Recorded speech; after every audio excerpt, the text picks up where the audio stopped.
All right, welcome back, brothers and sisters. This is the second part of the series. The first part focused on our bargaining goals at the start of negotiations, February 22nd, 2023.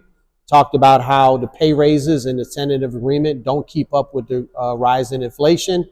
And we talked about the continuation of the non-career classification is just a non-starter for so many reasons. This part is going to go into some of the other aspects of the tentative agreement and look at do they meet our needs and how they compare versus what our bargaining goals are. So prior to the start of negotiations, I was on the From A to Arbitration podcast with Corey Walton. And I did that on February the 19th, 2023, which is 3 days prior to the start of negotiations. It's episode number 88. And when I was on, I talked about our goals and what we were going to try to accomplish. And I was really trying to get all of the members of the NALC involved in advocating for a better contract. And I stated at the time, which I think was probably controversial, but I don't think it is now. And that was, we have a lousy contract, to put it bluntly. That's a quote from the podcast.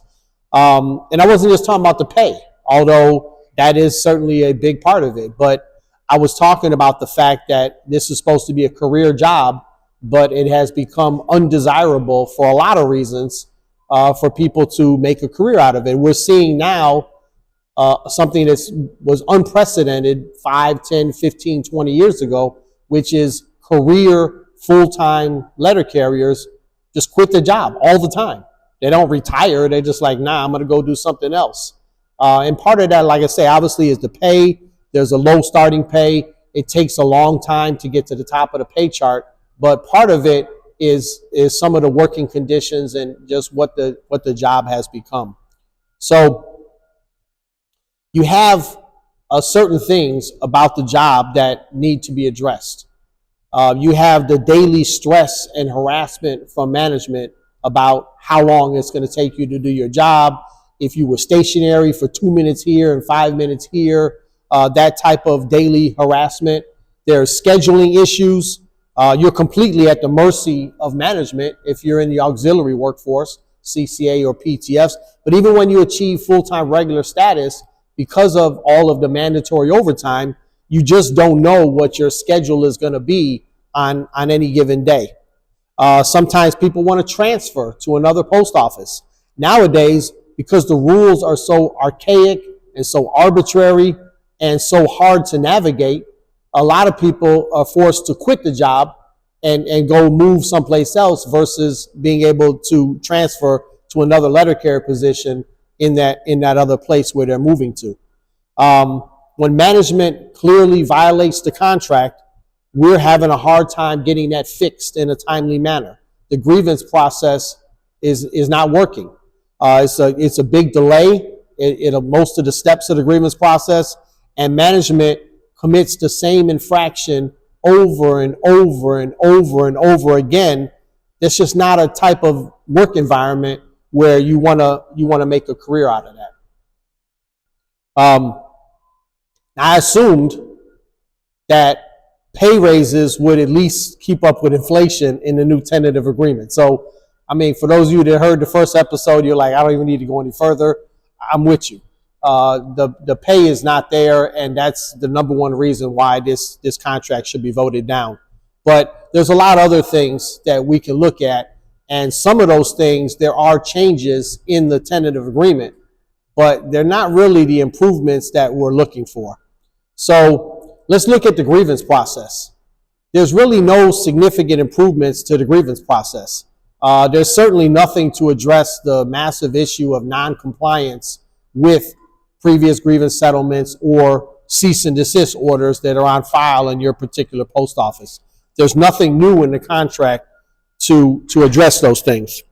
If you look at the tentative agreement, the summary of the tentative agreement, which was released by the NALC on October the 19th, if you look at the summary of the tentative agreement, there's 3 entries under Article 15, which is the grievance procedure. The first one says that the memorandum for the dispute resolution process has been modified. So we're kind of looking pretty good there. However, the modification is that now the task force is going to be required to actually have meetings. That's the modification. The task force that was already in effect is now gonna have a meeting schedule added to it. Congratulations. The second entry under Article 15 informs us that there were two previous DRT memos that have been combined into one new one. It's now one long memorandum. We saw this memorandum. It was put up on the screen for us when we were in DC for executive council meeting on October the 19th of this year. And the new memorandum was put up on the screen, and we looked at it. And although the tentative agreement says that the memo is designed to streamline and improve the Step B process, what I saw was just a rewriting of the same old DRT memorandum that we have now. There's really nothing new in there. There's update of some titles and things like that. But we know that the Postal Service doesn't care how long it takes the grievance to go through the process. It's not their grievance. They did whatever they did.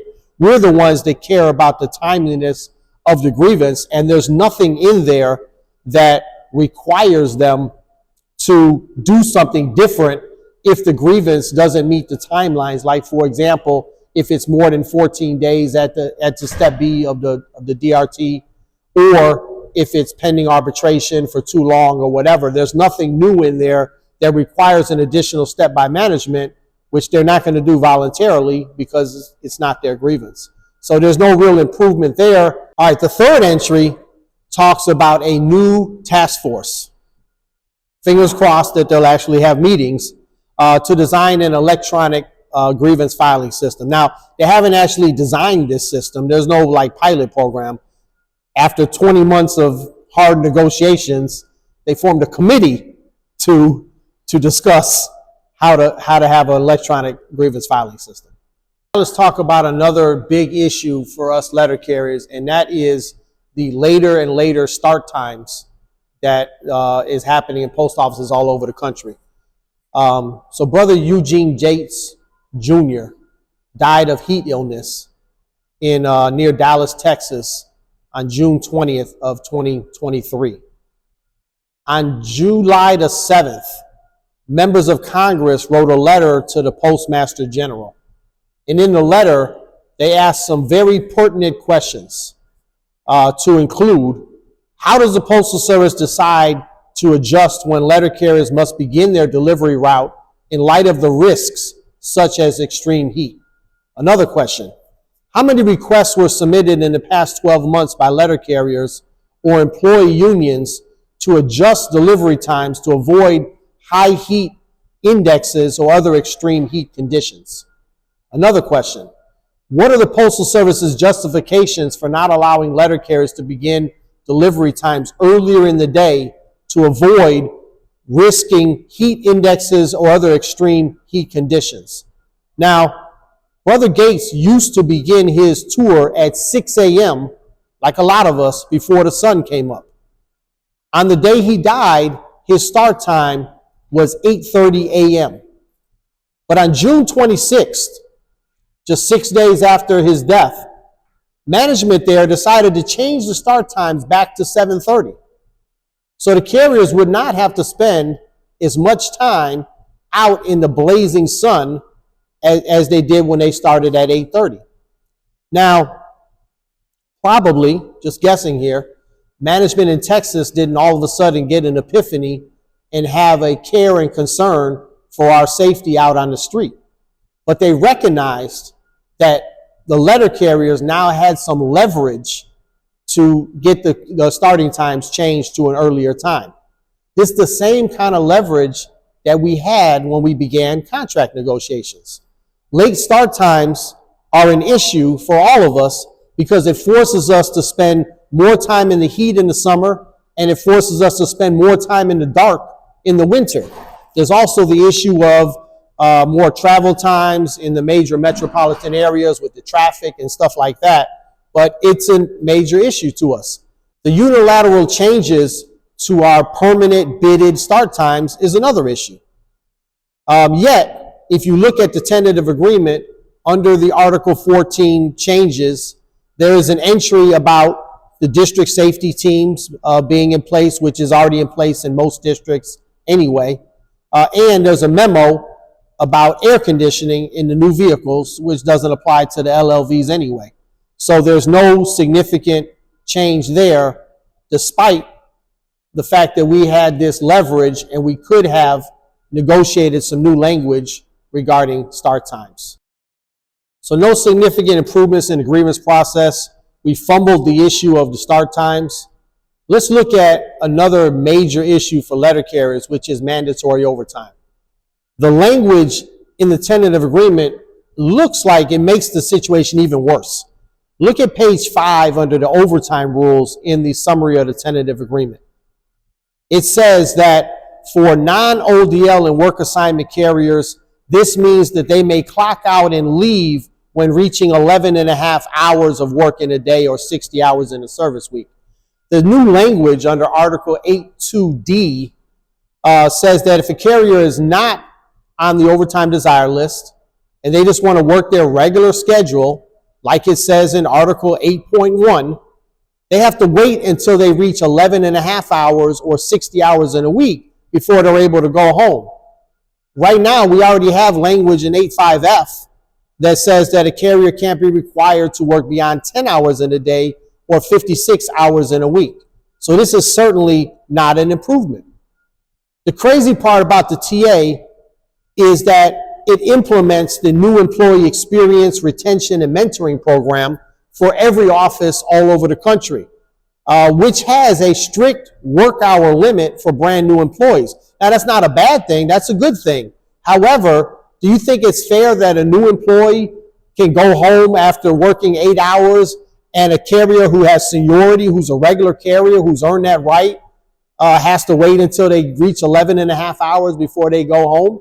That doesn't make any sense. What we really need is the language that the rural carriers already have in their contract. Under Article 30P, it says a regular rural carrier shall not be required to serve all or part of any rural route other than his or her assigned route. Why would we agree to a contract that cedes all of the authority on hiring and staffing to management, and then when they fail to do their job and staff a route, and that route is vacant, maybe because people are not coming to work, because they're not staffing it right, or they're treating us so poorly and paying us so little that they can't retain letter carriers, whatever the reason is, why does that vacant route, why does the responsibility for delivering the mail on that vacant route transfer to the regular carrier who's earned the right to work their regular schedule and deliver their route and go home to their family? That doesn't make any sense. The daily harassment is going to continue under the terms of this agreement. The Postal Service will continue to use the same horrible hiring practices that they have now. At the very least, we should force them to bring in volunteers from other offices and put them up in a hotel, like it says in M number 1968, or implement the all-career model in all of the offices where they don't have the staffing and have to use mandatory overtime. None of that is in this tentative agreement. This contract, this tentative agreement, it continues to put all of the burden on the letter carrier for the Postal Service's inability to staff and retain letter carriers in the craft. That is completely unacceptable, my brothers and sisters. Now, the terms of the tentative agreement regarding uniforms is another real head scratcher. At this point, we cannot afford to be in proper uniform without coming out of our own pockets. Instead of solving the problem after 20 months of tireless negotiating, the tentative agreement keeps the same dysfunctional uniform program in place and rolls over the same memorandum. The memorandum is titled City Carrier Uniform Task Force. You can see it in the summary of the memorandums in the tentative agreement. But this City Carrier Uniform Task Force was in the previous contract. And so I pulled the language directly from the last contract, and it says this task force will function during the term of the 2019 collective bargaining agreement. So the same task force that's been in effect since the 2019 agreement will be in effect in this agreement under the terms of the tentative agreement.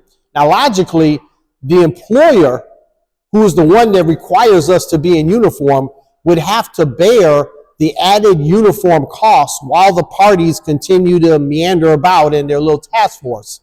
But incredulously enough, I don't think I said that right, incredulously enough, the TA raises our uniform allowance by the standard 2.5% per year, while the cost of uniforms has doubled since the last contract. The uniform allowance should be at least $1,000.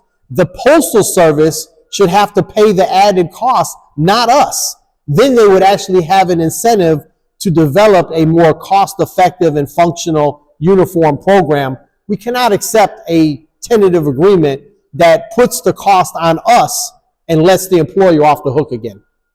There's some other losses in this tentative agreement too.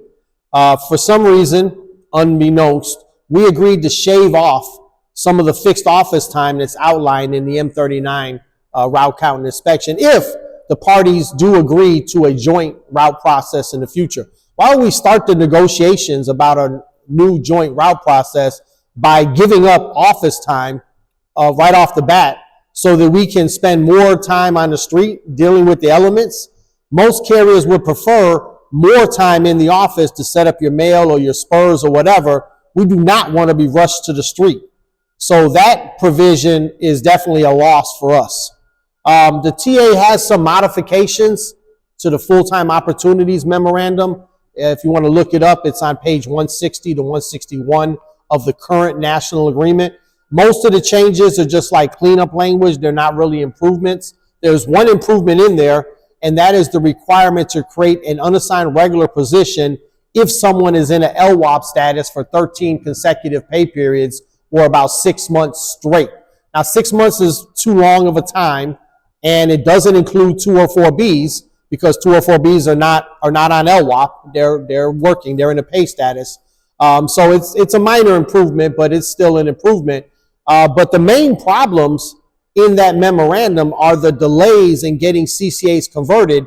That was not addressed at all. The conversion is still delayed by the bid churn in your office when somebody is a carrier and they retire, and then that route has to get put up for bid, and then the next route has to get put up for bid. Meanwhile, you're short a regular carrier, and nobody is getting converted to fill that position until you get a residual vacancy, and then the CCA gets converted on the first day of the third full pay period following when the residual vacancy occurred. That's too long of a time without having the right number of regular carriers in that installation. It delays the CCA conversion. CCA conversion is also delayed when management is considering a transfer, and there's still in the memorandum no time limit for them to consider that transfer, how long they have to consider that transfer. So that's another loss. Lastly, this tentative agreement does nothing to address the lack of maternity leave that we don't have right now. Federal workers get 12 weeks paid maternity leave, and we get nothing. We don't even get 12 weeks of LWOP because you may have already used some of your FMLA protected leave during the pregnancy. To me, if you're forcing a woman, one of our sister letter carriers, to have a baby and get right back to work or stay at home without pay or exhaust all of their leave, I think that's uncivilized in the year 2024. Did we even try to get some paid leave for our sisters giving birth? All right, the first part of the series talked about how the pay does not keep up with inflation and the CCA classification is just a non-starter with no improvements whatsoever. This part focused on some of the other areas of the contract where we really needed to make some improvements in the working conditions, and we just really fell short on that as well. This last part, stay tuned. I'm going to talk about the process and what we can accomplish by going to arbitration and voting this contract down. All right, brothers and sisters, let's do this. Share these videos with all of your coworkers. Let's get everyone in the NALC prepared to vote no on this tentative agreement and go to arbitration. We can do better than what's in this tentative agreement. We have a pledge card a vote no pledge card, which you guys can share with everybody that you work with, everybody in your branch, everybody that you know around the country. Let's get as many letter carriers as possible to pledge to vote no on this tentative agreement and take our case to arbitration. Let's fight for the contract that we deserve.